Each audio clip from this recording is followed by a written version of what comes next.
Minha gente, atendendo a numerosos pedidos e interesse nosso também, claro, vamos conversar sobre essa tão temida conjunção de Plutão com Saturno em Capricórnio, que está começando a se apresentar aí, que vai nos acompanhar aí pelos próximos 2 anos. Barra pesada, né, minha galera? Todo contato Plutão-Saturno é muito difícil, né?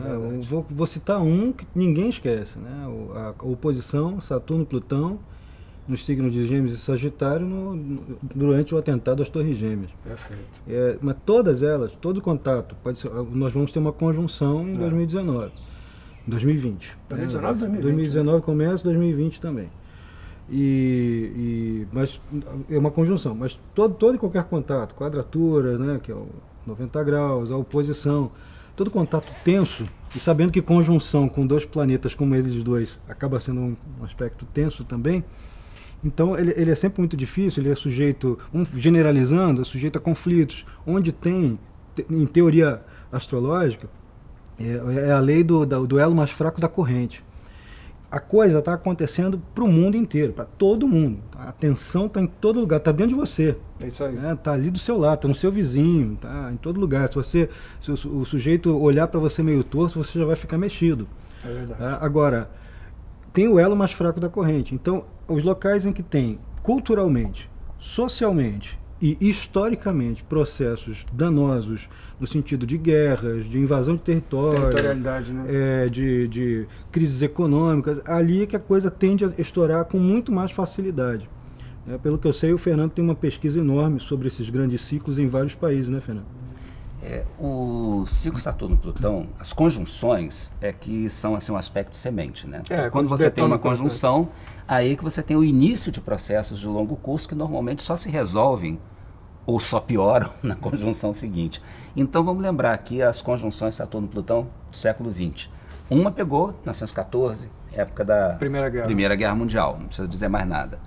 Outra foi 47. 47 foi um ano importante na descolonização, logo depois do final da Segunda Guerra. Vários países importantes se constituíram ali como nações independentes, mas com um detalhe, em conflito com vizinhos. E conflito que continuam aí Israel e Palestina, né? A funcionar até hoje. Olha a listinha. Israel e Palestina, Índia e Paquistão. Índia e Paquistão são os que têm essa conjunção mais exata. Os 2 países nasceram no mesmo dia, com essa conjunção assim, muito precisa. Duas Coreias. As Coreias também. Exatamente. Você tem um artigo sobre a Índia e Paquistão como gêmeos que ficam brigando o tempo todo, né? Exatamente. Deixa eu falar um pouquinho sobre essa característica dos dois, né? Sim. Isso foi 47. Agora, a última conjunção anterior a essa foi a de 1982. 82, só para a gente lembrar de um fato, foi a Guerra das Malvinas. Uma coisa assim impensável. De repente, um país da América do Sul em guerra com uma potência europeia. Algo que não acontecia desde o período das guerras de independência lá do século XIX, praticamente. É verdade. Então, esse clima de confronto, esse clima de radicalização é muito comum nesse aspecto, porque é o aspecto da demonização do outro. Você começa a projetar no outro características tão negativas que você não consegue nem ver o outro como humano. Tanto que, às vezes, sob esse aspecto, países em conflito chegam a situações de genocídio, a situações de extermínio. Então, quais são os países que estão mais sujeitos, mais propensos a ter um agravamento de conflitos agora na próxima conjunção? São exatamente esses que eu relacionei aqui, que são aqueles problemas étnicos, religiosos, etc., territoriais que vêm desde as conjunções anteriores. Então é neles que a gente deve prestar atenção. Então, tem foco aí no Oriente Médio e lá na Ásia também. Foco no Oriente Médio, foco na Ásia e na América do Sul. O país que mais responde a esses ciclos de Saturno e Plutão é a Argentina, que já está começando uma crise nova, né? Já está começando a sentir os efeitos lá. Sim. Agora é importante a gente se perguntar como é que as pessoas comuns podem lidar com esse aspecto. Boa. Porque quando nós temos esses trânsitos de Saturno e Plutão, a situação de tensão aumenta. Isso é natural. O pessimismo aumenta. Agora, o mais importante é, primeiro, evitar a ideologização, evitar a radicalização de posições. Principalmente porque esse aspecto acontece em Capricórnio. um signo pragmático, um signo de terra, ligado ao trabalho, ligado ao concreto, ligado à realização. Então, a maneira da gente não entrar na vibe dessa conjunção, 2019 e 2020, é trabalhar duro, é continuar tocando seus projetos e tentar estabelecer o máximo de pontes possíveis com o diferente. É responder com resultado. Responder com resultado, porque se você responder com bate-boca, você não só não chega a nada, como o bate-boca vai às vias de fato. Vai desgastar mais ainda. Então é resultado. E uma outra coisa, vamos voltar a 2001, como você lembrou aí do ataque às Torres Gêmeas, né? O ataque às Torres Gêmeas impactou o mundo inteiro. Todo mundo passou meses discutindo aquilo. Na prática, matou 3.000 pessoas. Quer dizer, se a gente pensar em perdas concretas, morre, né? Mais gente assassinada aqui no Brasil, exatamente, muito mais do que isso. Exatamente. Então é muito importante, nesse aspecto, a gente não dar uma importância exagerada ao noticiário, às perspectivas, né, de desenvolvimento de conflito. É ver menos noticiário, inclusive.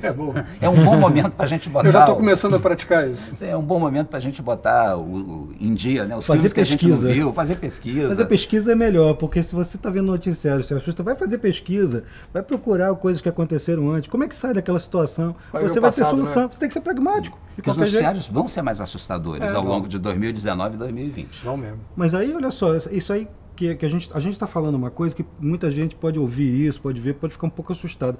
Mas a gente, como astrólogo, a gente não pode se furtar à função GPS. A função GPS, se você imagina que um GPS chega para você e fala assim, tem um engarrafamento ali, mas não dura nada, você pode ir, não tem problema não, sabendo que tem saída.